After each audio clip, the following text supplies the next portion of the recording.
might have seen recently that we did a video with Simon Richardson explaining how to do a fairly basic bike fit, but we know that a lot of you are just getting into cycling, either buying your first bike or upgrading to something slightly better. So how do you know what size frame to buy in the first place? We're back down at BW Cycling to enlist the expertise of Oli Beckingsale, triple Olympian and mountain bike professional. Oli, thanks for joining us. We've had a few viewers asking, I'm 6'2", or I'm 5'2", what size frame should I get? But is it as simple as that? How do you go about choosing your first frame size? Yes, obviously buying that first kind of serious road bike can be a daunting prospect, and I think it scares a lot of people. And it's not as simple as a certain size equals a certain height equals a certain frame size. I wish it was that simple. The world would be an easier place and it'd be easier to buy and sell bikes, but unfortunately there's a lot of variables involved, but we can talk about a few of those and try and make it easier for people to buy that bike. So presumably, because some people that are the same height, they've got different length of legs or different length of torso, so what's the most important aspect of the bike when you're trying to choose the frame size? Yeah, so obviously the three main measurements that affect the frame size of a bike, you've got the seat tube, the top tube and the head tube, okay, and they kind of combine together to produce that frame size, okay, so you've got your seat height and then your reach. So when you sit on that bike, and it's that reach that actually is the most important measurement in my book, so actually the top tube.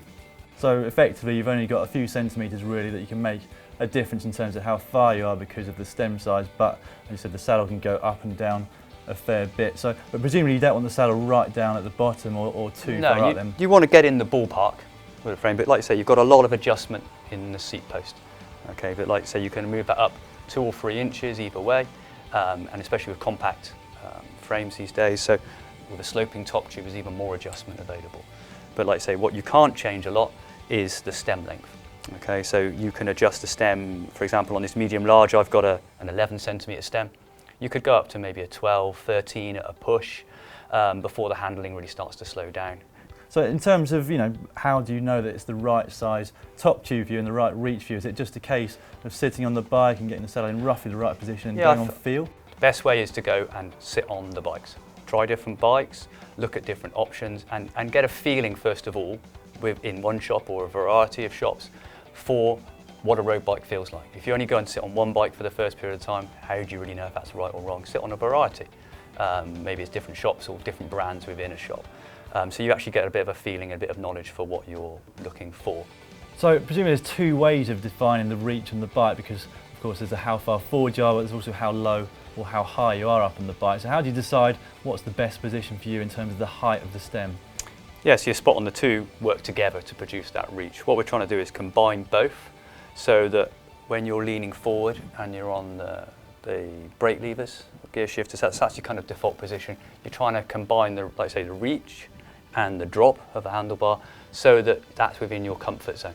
And that's a real important determinant of your frame size. Okay, so, and that's actually been reflected in a lot of bike design, especially over the last 5 years. So most manufacturers now offer a sportif model or sportif range, and then they offer a race bike range. A good way of determining which kind of model you are, a real simple toe touching test. It all sounds very basic, but it can get you in the ballpark. If you're unable to touch your toes, you're probably more suited towards a sporty frame. It's like, say, slightly higher and closer towards you with the handlebar, and that's likely to be more comfortable and better suited.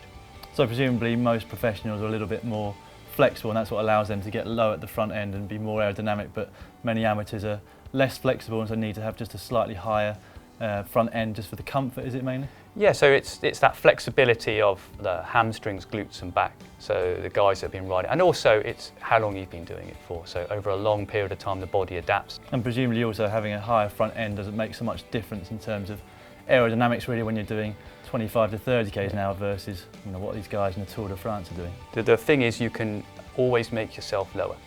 You can literally you can be in your default position in comfort and you just tuck your arms in. You can always make yourself lower. You can't make yourself longer. So once you've set your bike up and you've found one that feels perfect in terms of your reach, is there anything to look for at all on the seat tube? I mean, is there a point where a bike's still too big for you even though you've got the right reach, or too small in terms of the seat tube? Yeah, I mean, so for a seat tube minimum, you need to be able to stand over the bike comfortably. So if the bike's got a horizontal top tube, it'll be higher up but you need to make sure that you can stand comfortably over the bike, partly for safety and partly for comfort as well. And then once you've set that seat, it then becomes a bike fit issue rather than a frame issue then. Find the ball of the foot for the big toe and put a little dot on that one, draw a little bit on your shoe, and then move on to the bike. And what we're looking to do is to get the balls of the feet, okay, they come up